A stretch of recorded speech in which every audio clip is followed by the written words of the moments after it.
that I stayed the night at a friend's house. Can everybody remember the first time you stayed away from home at a friend's house? Just kind of get that image in your mind, okay?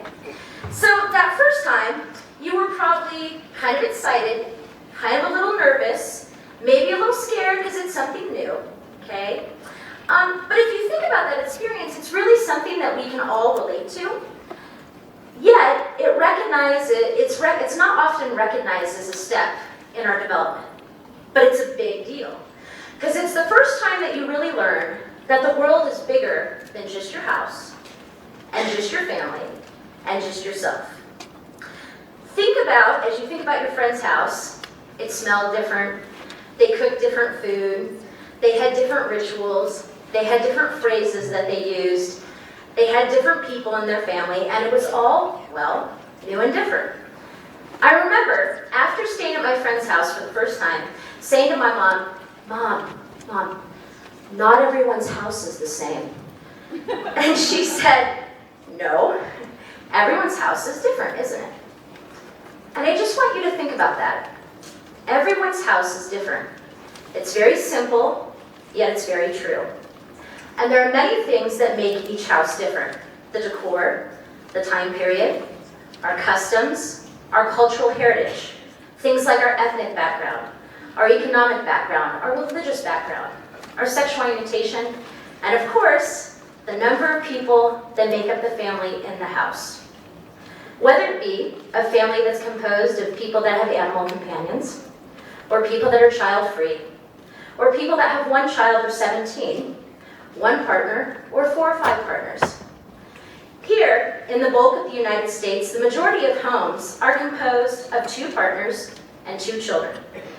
But did you know that in over 850 different societies within the regions of Africa to Asia to Oceania to the Middle East, as many as 50% of homes are made up of multiple partners and well over 2 children. Even within the United States, there are families with plural relationships, or plural marriages, if you will, that have led plural families with children who have more than 1 or 2 parental figures. In fact, between 30,000 to 100,000 plural families live in the United States today. Of course, that's just an estimate, because in reality, we don't really know how many people's homes are plural in nature, because plural families aren't out. And they aren't out because they need protection. They need to protect their families, themselves, and their homes. So, in thinking about everybody's house being different, and the natural diversity that exists in families, I began to think of a university. And I began to think of the university as well, sort of a large-scale house. So, what is the UNLV house like? What is it like to visit our home? Well, UNLV is a house that is composed of a very diverse family. For instance, according to the U.S. News and World Report, our campus is one of the nation's most diverse for the 2nd year in a row.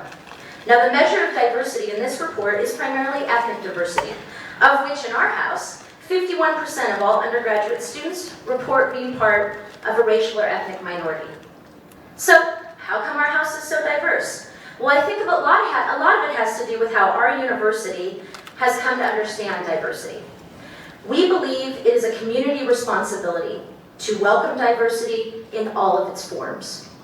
And those forms are broad-reaching, from race to ethnicity, to geographic origin, to immigration status, socioeconomics, employment, the whole sexual and gender orientation umbrella, veteran status, age and generation, able-bodiedness, religious affiliation and all of the umbrella of spirituality, faith-based and secular beliefs, physical appearance, and it doesn't stop there. We also believe in environmental differences and embracing those, political affiliations, and most importantly for our guests tonight, family configuration.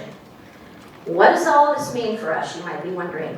Well, tonight, I invite us to make use of one of the things that UNLV and most university homes like ours across the country encourage, and that is practicing self and social reflection.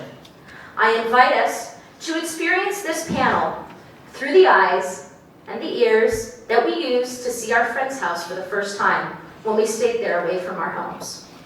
With all the excitement and all of the natural curiosity, and also with the recognition that not all houses are the same, but that they are probably a lot more alike than they are different.